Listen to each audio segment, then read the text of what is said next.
सात सात जो है कोष्टक बनाइए, दो बड़ा बड़ा वो चक्र बनाइए, जैसे जो कुंडली बनती है ना चक्र, वैसे एक चक्र बनाइए।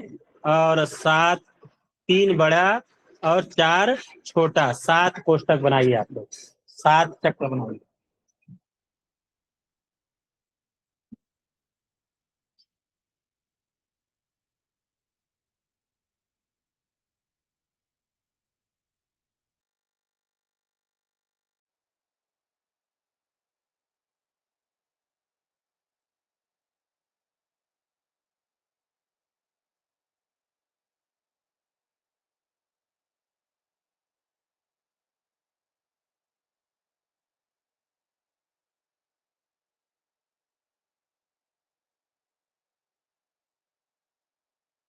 बन गया?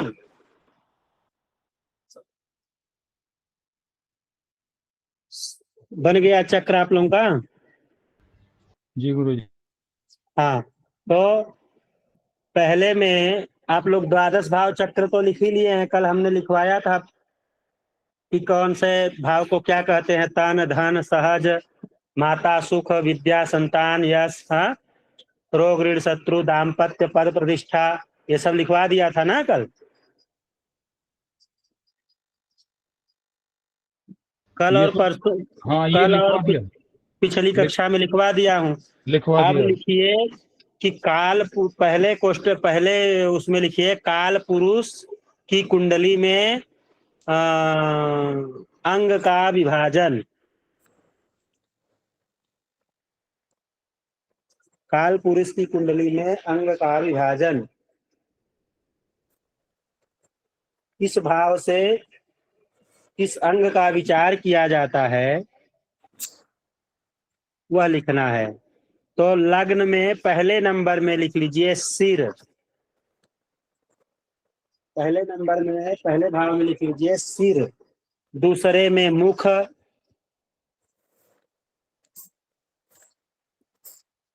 दूसरे में मुख, तीसरे में गला बाहू, तीसरे में गला बाहू, चौथे में हृदय,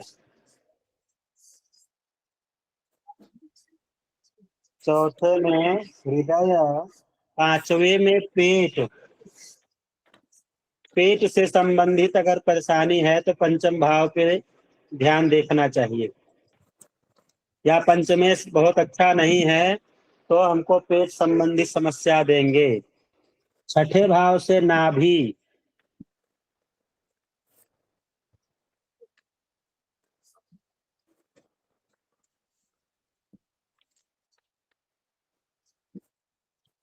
छठे भाव से नाभि, सातवें भाव से पसली, सातवें भाव से पसली, आठवें भाव से गुप्तांग,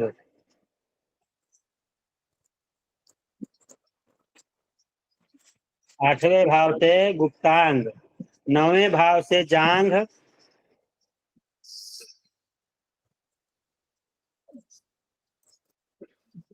नौवें भाव से जांघ, दसवें भाव से घुटना,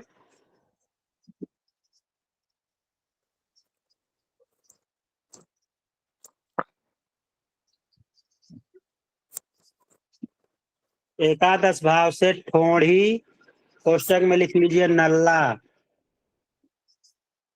मतलब जो नीचे का लंबा पैर का नीचे का भाग होता है, लंबा वाला, जांघ के नीचे वाला और मुड़ान घुटनों के नीचे वाला, उसको नल्ला बोलते हैं, वहां का एकादश भाव से विचार करते हैं।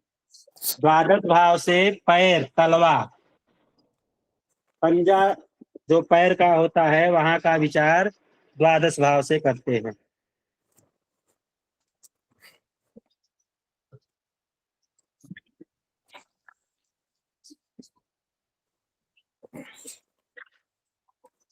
अब अगले में लिख लीजिए,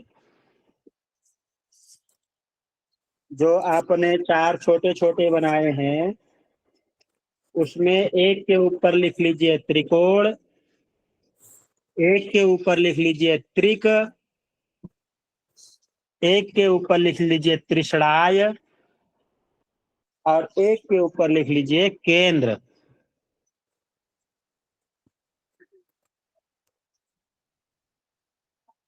फिर से गुरु जी। पहले वाले पे एक पे लिख लीजिए त्रिकोण, दूसरे पे लिख लीजिए त्रिक,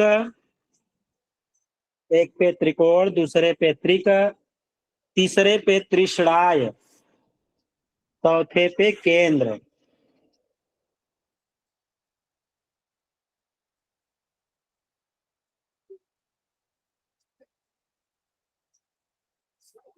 अब जिस जिस भाव में मैं बोलूंगा वहीं पे आप गोला करिएगा।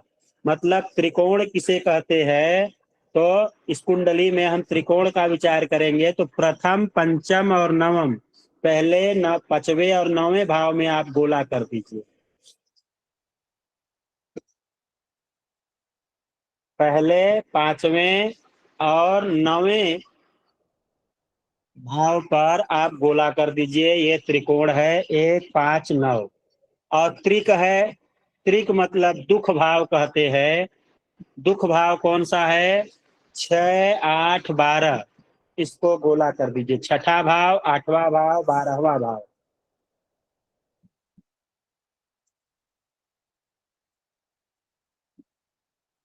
छठा भाव, आठवां भाव, 12वां भाव, इसको बोलते हैं त्रिक या दुख भाव। और अगले में जो त्रिषणाय में लिखे हैं आप, त्रिषणाय का मतलब ही है त्रिषण आय। त्रि मतलब तीसरा, तृतीय, षण मतलब छठा, आय मतलब एकादश। त्रिषण आय। तीसरे में गोला कर लीजिए, छठे में गोला कर लीजिए, एकादश भाव में गोला कर लीजिए। केंद्र, अगला जो केंद्र लिखे हैं, केंद्र में 1, 4, 7, 10। केंद्र स्थान 1, 4, 7, 10।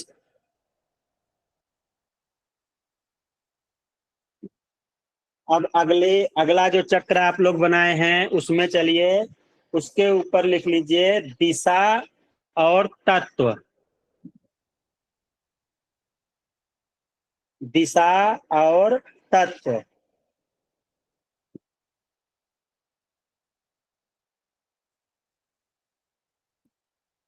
उस दिन अभी हम लोग क्या लिखे थे, दिग्बली लिखे थे, तो उसमें हम लोग केवल 4 ही भाव को दिशाओं में बांटे थे। लेकिन यहाँ हम द्वादश भाव को भी दिशाओं से विभाजित करेंगे कि प्रथम भाव तो पूर्व हो गया, चौथा भाव उत्तर कैसे हुआ, तो पूर्व के बाद दक्षिण और पश्चिम कहाँ गया, वह नहीं लिखे थे। तो यहाँ पे दिशा लिख लीजिए। प्रथम भाव में लिखिए अग्नि, अग्नि तत्व, और पूर्व, दिशा पूर्व। तत्व और दिशा दोनों हम लोग साथ लिख रहे हैं। तत्व और दिशा दोनों साथ लिख रहे हैं। तो प्रथम भाव में अग्नि तत्व और दिशा पूर्व, दूसरे में दक्षिण और भूमि तत्व, दिशा दक्षिण, तत्व भूमि। तृतीय भाव में वायु तत्व, दिशा पश्चिम, वायु तत्व, दिशा पश्चिम। चतुर्थ भाव में जल तत्व, दिशा उत्तर।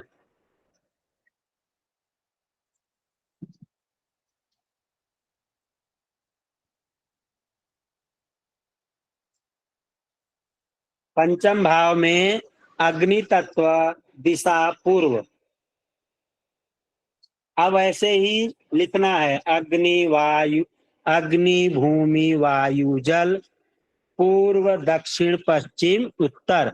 जैसे आपने 1 से 4 तक लिखा, वैसे 1 से 12 तक लिख लीजिए।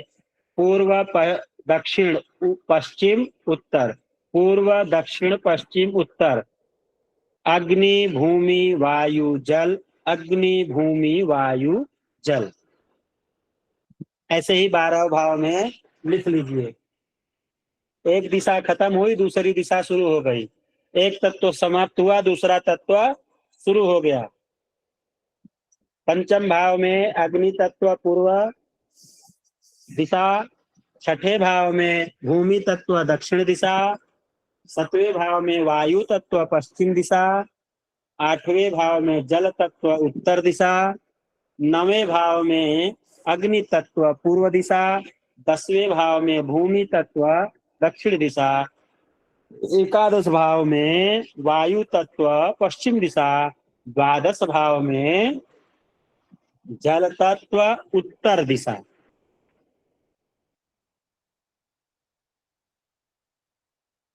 हो गया तो हैंड राइज करिएगा।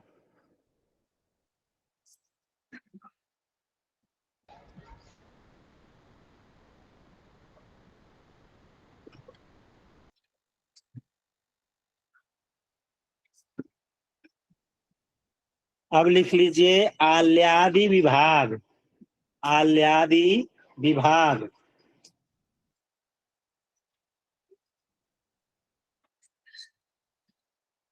आल्यादि विभाग में लिखिए 7 ग्रह को जो है एक लाइन से लिख लीजिए। सूर्य, चंद्र, मंगल, बुध, गुरु, शुक्र, शनि। सूर्य, चंद्र, मंगल, बुध, गुरु, शुक्र, शनि। अब सूर्य के सामने, सूर्य के नीचे चाहे सामने, जैसे अगर लाइन से लिखे हैं तो नीचे सूर्य आत्मा,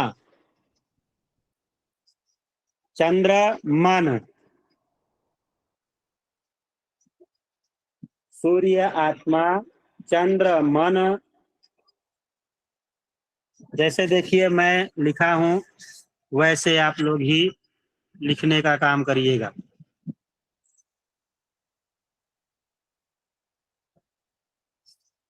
देखिए ये मेरा नोट्स है तो इसमें कैसे लिखा हूं आल्यादि विभाग। सूर्य, चंद्र, मंगल, तो उनके नीचे, सूर्य के नीचे आत्मा, चंद्र के नीचे मंगल, चंद्र के नीचे मन, मंगल के नीचे सतबल, बुध के नीचे वाणी। ऐसे ही आप लोग बनाइए और ऐसे ही नोट्स तैयार किया करिए। हेडिंग को बीच में लिखा करिए, उसके बाद में वह चीजें लिखना शुरू किया करो। आल्यादि विभाग में मंगल के नीचे सतबल, बुध के नीचे वाणी, गुरु के नीचे ज्ञान, शुक्र के नीचे भोग विलासिता, शनि के नीचे दुख।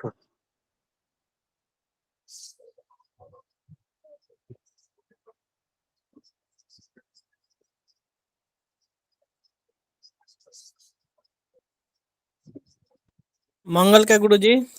मंगल का सतबल।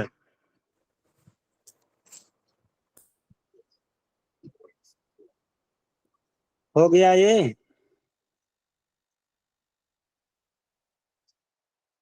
हो गया तो हैंड राइज करिए। चलिए अब लिखिए राज्यादि विभाग। राज्यादि भाव, राज्यादि विभाग।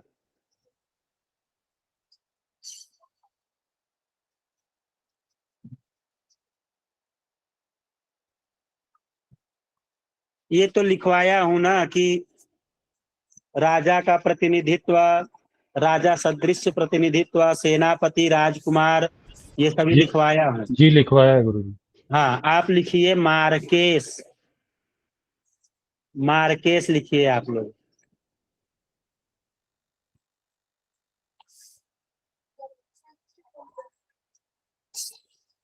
मार्केस हेडिंग बीचों बीच डालिए और लिखिए केंद्र का स्वामी होकर के। केंद्र का स्वामी हो करके गुरु या शुक्र, केंद्र का स्वामी हो करके गुरु या शुक्र द्वितीय या सप्तम भाव में स्थित हो तो,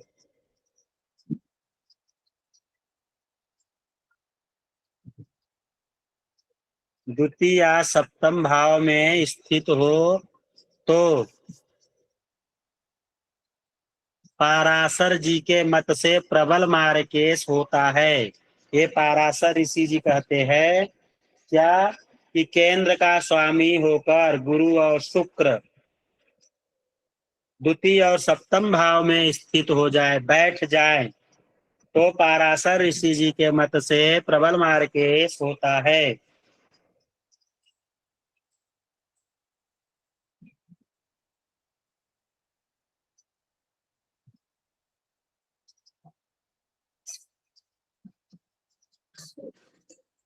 और दूसरा विधि है, उसी में दूसरा लिख लीजिए, और ऋषियों का जो मत है कि सप्तम और द्वितीय भाव का स्वामी होकर केंद्र में बैठ जाए तो प्रबल मार्केश होते हैं। सप्तम और द्वितीय भाव का स्वामी होकर केंद्र में बैठ जाए तो प्रबल मार्केश होते हैं।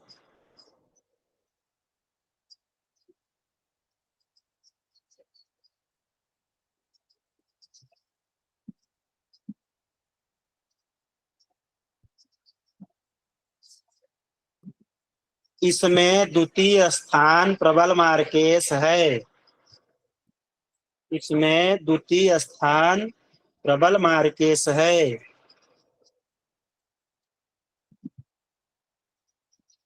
गुरु और शुक्र में गुरु प्रबल मार्केश होते हैं। गुरु और शुक्र में गुरु प्रबल मार्केश होते हैं।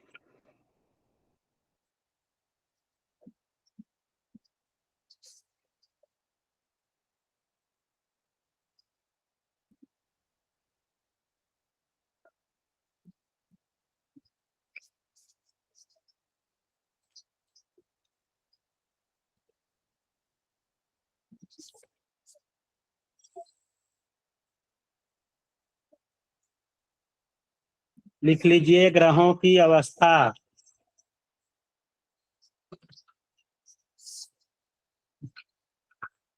ग्रहों की अवस्था।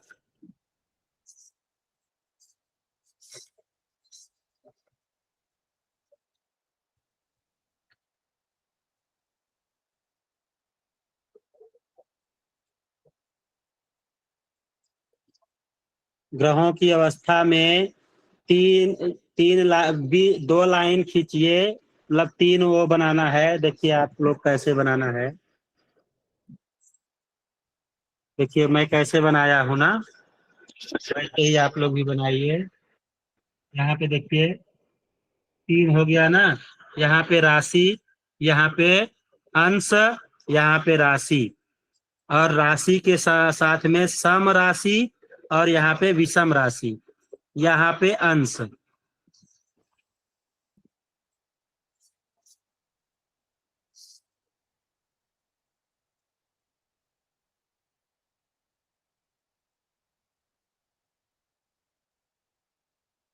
विषम राशि में पहले लिखिए बालावस्था, उसके बाद नीचे लिखिए कुमारावस्था,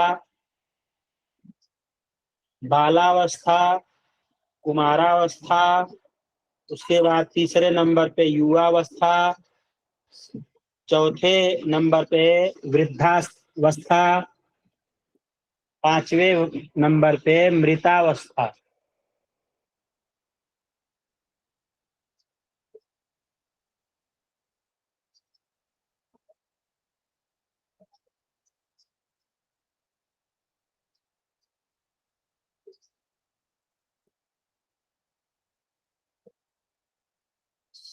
पांचवें नंबर पे मृतावस्था। हो, हो गया।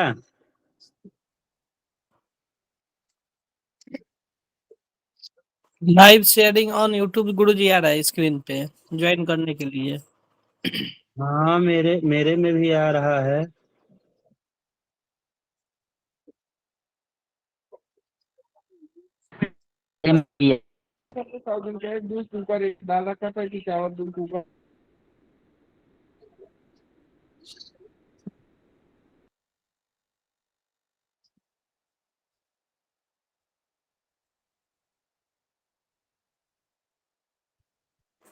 इसमें 3 लोग जुड़ चुके हैं।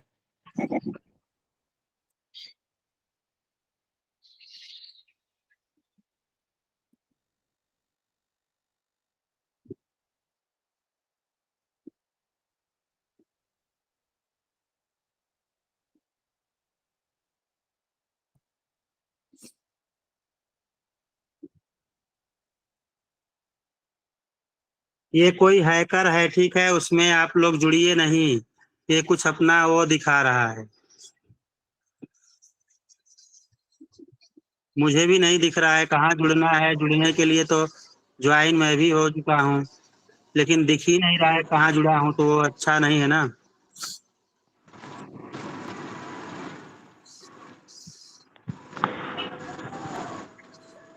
चलिए हम लोग अगला लिखते हैं। अब सम राशि में आप लोग लिखिए, सम राशि में बालावस्था के सामने मृतावस्था, कुमारावस्था के सामने वृद्धावस्था, मतलब ये इसमें अब नीचे से ऊपर जाना है, नीचे से ऊपर जाना है। तो जो नीचे के तरफ लिखे हो ऊपर के तरफ से लिखना है, मृतावस्था, वृद्धावस्था, युवावस्था, कुमारावस्था, बालावस्था।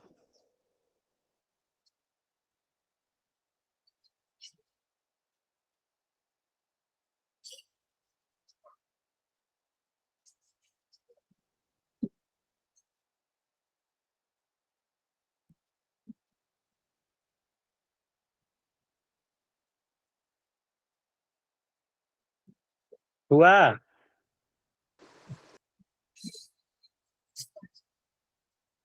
हाँ चलिए, अभी दोनों के बीच में लिखिए, पहली लाइन में जहां विषम राशि में आप लिखे हैं बालावस्था और सामने के लिए लिखे हैं मृतावस्था, तो 0 से 6 डिग्री,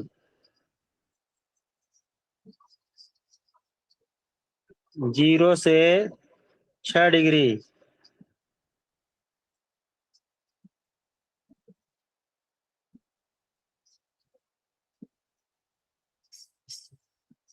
दूसरा 6 से 12 डिग्री,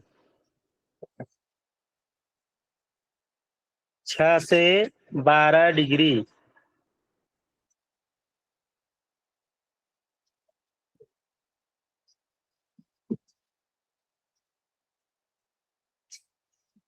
छह से 12 डिग्री। अगले में लिखिए 12 से 18 डिग्री, 12 से 18 डिग्री। अगले में लिखिए 18 से 24 डिग्री।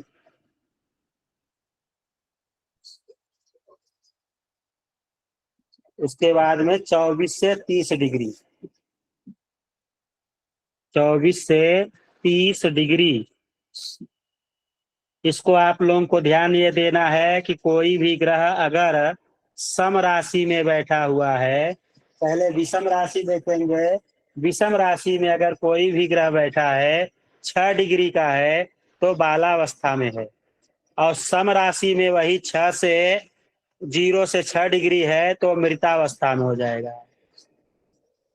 विषम राशि में अगर कोई 6 से 12 डिग्री तक बैठा है तो वो कुमारावस्था में है, लेकिन अगर सम राशि में है तो वो वृद्धावस्था में हो जाएगा। इसी प्रकार हमको आगे सब कुछ समझना है, ठीक है? समझ में आया कि नहीं? गुरुजी समझ तो आया, लेकिन ये डिग्री कहाँ से आती है गुरुजी?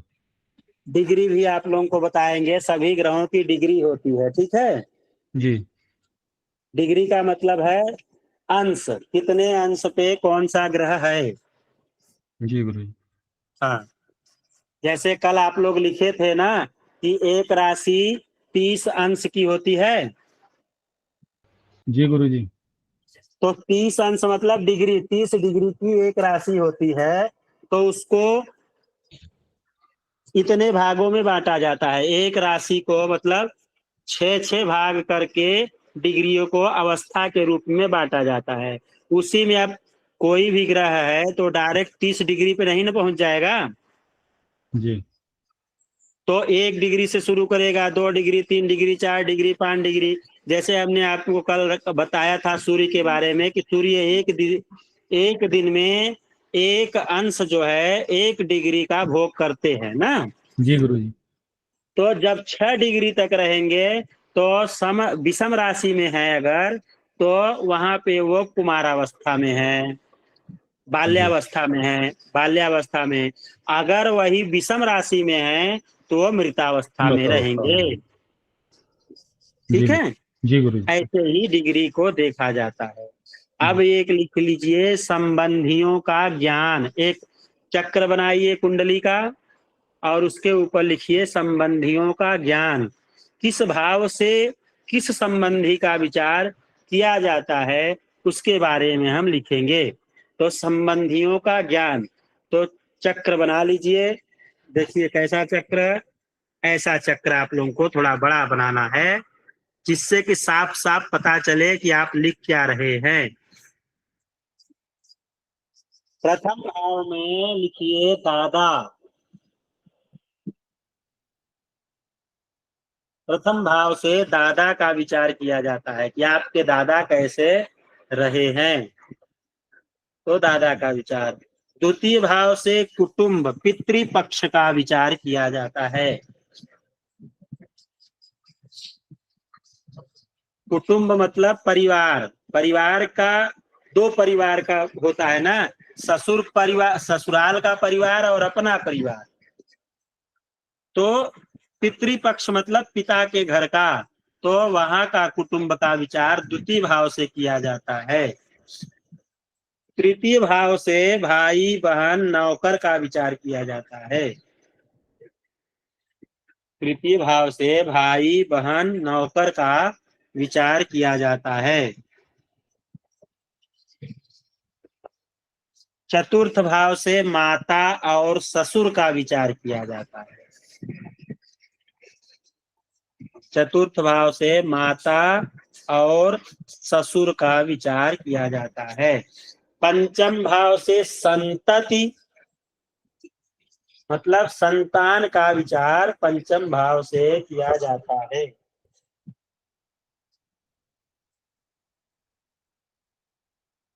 संतान का विचार पंचम भाव से। छठे भाव से मामा, चाची, काकी, वही हुआ, मामा और चाची का विचार छठे भाव से किया जाता है। सातवें भाव से दादा, पहले भाव से दादा का किए थे, तो सातवें भाव से दादी का विचार किया जाता है और पत्नी का विचार।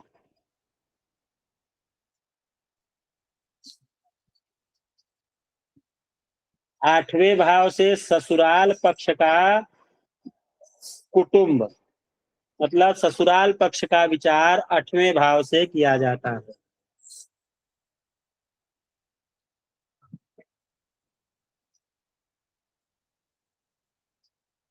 तीसरे भाव से विचार हमने किया था भाई बहन का, तो नवें भाव से हम विचार करेंगे साला और बहनोई का। साला और बहनोई का विचार हम नवम भाव से करेंगे।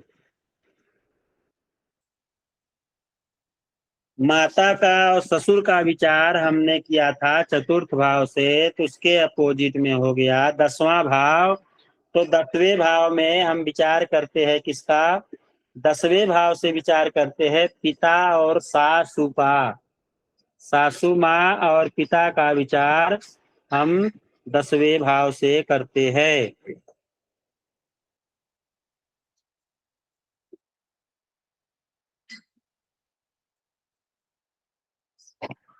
संतान का विचार हम जो है पंचम भाव से करते हैं, तो उसके अपोजिट में एकादश भाव में हम दामाद और बहू का विचार करते हैं। दामाद और बहू का विचार हम एकादश भाव से करते हैं।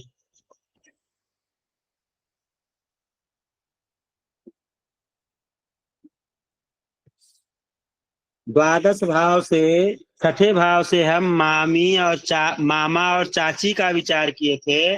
द्वादश भाव से हम मामी और चाचा का विचार करेंगे। मामी और चाचा का विचार हम जो है दसवें भाव से करेंगे, द्वादश भाव से करेंगे।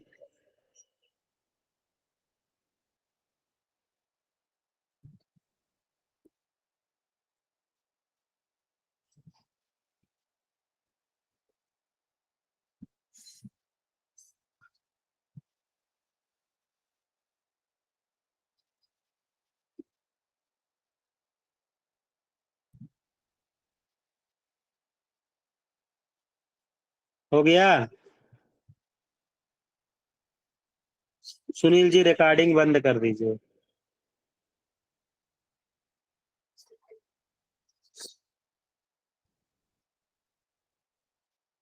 सुनील जी रिकॉर्डिंग बंद कर दीजिए।